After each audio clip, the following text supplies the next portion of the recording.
Mahaba na naman ang pila sa tanggapan ng NBI sa Maynila dahil sa dami na mga kumukuha ng NBI clearance. Kamustahin natin ang pinakasariwang sitwasyon ng ating mga kababayan. Nandun po si Laban Yuver. Love!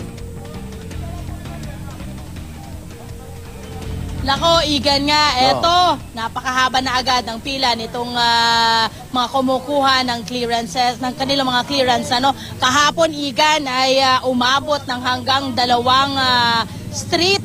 Itong haba ng pila na ito na umabot ito ng hanggang Maria Orosa. Nandito tayo ngayon sa may UN Avenue. Makikita natin ngayon na yung actually, doon sa mga nakausap natin, Igan, from NBI, sabi nila, meron daw silang mga naipamigay na numbers kahapon doon sa mga hindi natapos. Kahapon, mga 7,000 katao po ang nabigyan nila ng serbisyo at yung mga hindi po nila nabigyan ng serbisyo ay binigyan lamang nila ng mga numero at saka sila pumila ulit ngayong araw na ito. Sila yung mas priority, yung may mga numero.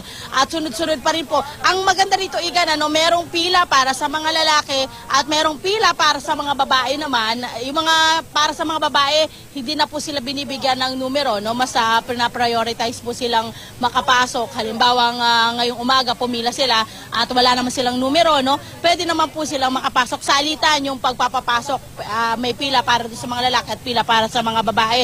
Dahil nga sa bago yung kanilang sistemang ipinatutupad, Igan, at hindi pa kumpleto yung mga kagamitan para po dun sa pagpuproseso ng mga clearance ay humahaba po, lalo na ngayong peak season. January po kasi ang peak season, kaya naman ganito kahaba yung nangyayaring pila dito po sa NBI. At pagka daw once na fully parang operational, dumaan lang siya, okay?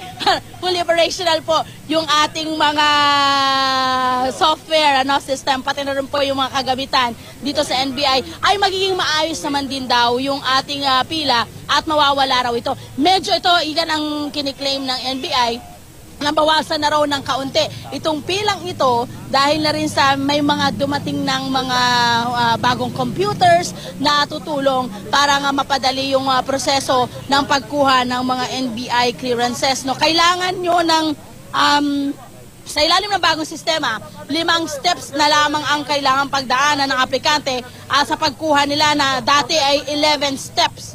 Yun po yung sinasabi ng NBI. At syempre, meron pong 22 district offices at 17 regional offices ng NBI, maliban pa po sa mga satellite offices sa mga malls. Ipagpapatuloy daw po nila ang kanilang serbisyo ng NBI hanggang pati Sabado. Pati Sabado ay magkakaroon na rin po sila ng opisina para lamang ma-accommodate itong ating mga kababayan na pumipila dito sa NBI para makakuha sila ng kanilang mga clearance. Okay, magtatanong lang tayo ng ating mga kababayan dito. Dito tayo, wait lang ha.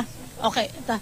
Good morning, Tay! Anong oras ka pumila rito? Alas 5. Alas 5 ng madaling araw. Pero ngayong araw ka lang pumunta. Opo. So, sa tingin mo, kumusta yung pila natin? Medyo mabilis naman, Medyo bumilis na ngayon. So, mapagtsatsagaan na. Mapagtsatsagaan, Okay. Paano? Hihintayin mo bang matapos yung NBI clearance mo o babalikan mo na lang? Anong gagawin? Anong gagawin mong sistema? Tatapusin ko kasi kailangan ko makakuha ngayon. So, nararamdaman mo naman makukuha mo ngayon? Sigurado, pag nakapasok, makakakuha. Okay. Dito tayo. Ito naman yung pila ng mga lalaki. Dito naman yung pila ng mga babae. Ito. Ayan, magandang umaga na. Saan kayo galing na area? Muntinlupa po. Okay, kumusta po yung pagpila ninyo? Mas mabilis pa? Mabilis po ngayon. Mas mabilis ngayon. Opo. So kahapon ba nandito Na ako kayo? agad po sa harap. Kahapon ba nandito kayo? Wala po, yung anak ko po andito. Yung anak niyo nandito nyo. Pero ngayon, ngayong umaga lang kayo dumating. Opo. At nandito na kayo agad sa may pintuan. Opo. Okay, 4:30 po umalis po ako sa amin. So madali po para sa iyo. Ayan, Igan. Si ate parang si Sadako lang ang peg. Ayaw mo pakita na ho ka. Ayan, Igan, nakita natin na okay, at least may konting pagbabago ayon sa ating mga nakausap, medyo mabilis daw ang sistema ngayon, at sana magtuloy-tuloy ang ganitong klase ng sistema, Igan.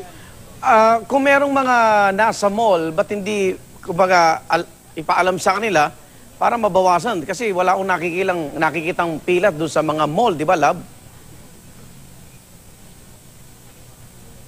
Tama ka dyan, Igan. Ako rin pag, syempre nagmamall tayo, no? Oo. Napapansin natin na yung sa mga mall areas ay walang mga pila. I think, yun yung tinatawag, tama ka dyan. Kailangan siguro yung ating NBI ay magbigay ng, kumbaga, awareness ba doon sa ating mga kababayan. At ito, sinasabi na natin sa ating mga kababayan ngayon, nako, wag na ho kayong magtiis at magtiyaga muna dito sa, mismo, Sa sa main TAF. office. Dahil meron po sila mga satellite offices dyan nga po sa mga malls na kailangan nyo lang alamin kung ano mga malls ito, Igan, para, Oo. para hindi na kayo maabala at hindi na kayo mapagod ng kapipila. Okay, sa ngayon, ilang minuto ang kailangan para makuha mo yung NBI clearance mo kung ikaw ay galing pila?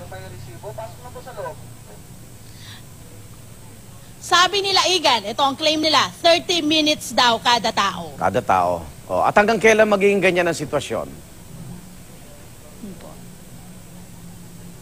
Nako, syempre, Igan, hindi pa kasi kumpleto yung mga kagamitan nila eh. So, ang hihintayin natin, Igan, ayon sa kanila, mabuo yung mga gamit para talagang maging fully operational itong kanilang bagong sistemang sinusunod. Dahil ang pagkakaalam natin, Igan, sistema na ng NBI ang ginagamit, parang sarili na nilang software itong ginagamit nila. Kaya medyo matagal yung prosesong kailangan gawin. Okay, maraming salamat, Laban Yuver, mula po sa NBI Headquarters.